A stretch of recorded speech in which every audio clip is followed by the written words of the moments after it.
આ ન્યૂઝના પ્રાયોજક છે CSC બાલ વિદ્યાલયા. લાહોરી ઝીરા, હર કોઈ પીરા લાહોરી ઝીરા.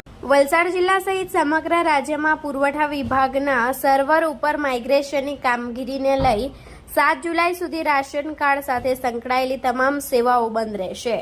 તારીખ 3 જુલાઈ બુધવારના રોજ 10 કલાકની મળતી માહિતી મુજબ વલસાડ જિલ્લા સહિત રાજ્યમાં અન્ન નાગરિક પુરવઠા અને ગ્રાહકોની બાબતોના વિભાગ દ્વારા 3 જુલાઈથી રાજ્યના તમામ રાશન કાર્ડ ધારકોને ડેટાબેઝ સર્વરના માઇગ્રેશનની કામગીરી 7મી જુલાઈ 2024 દરમિયાન હાથ ધરવામાં આવશે, જેને લઈ વલસાડ જિલ્લા સહિત સમગ્ર રાજ્યમાં 7મી જુલાઈ સુધી રાશન કાર્ડ સાથે સંકળાયેલી તમામ કામગીરી બંધ રહેશે.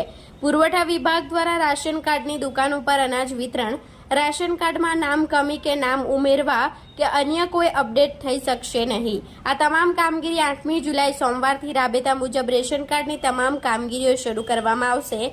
વલસાડ જિલ્લાના રાશન કાર્ડ ધારકોને જિલ્લા ઇન્ચાર્જ કલેક્ટરે જાગૃત કર્યા હતા. સમગ્ર કામગીરીને ધ્યાને લઈ જૂન માસ સુધીનો રાશન કાર્ડ ધારકોને મળવાપાત્ર અનાજનો જથ્થો આપી દેવામાં આવ્યો છે.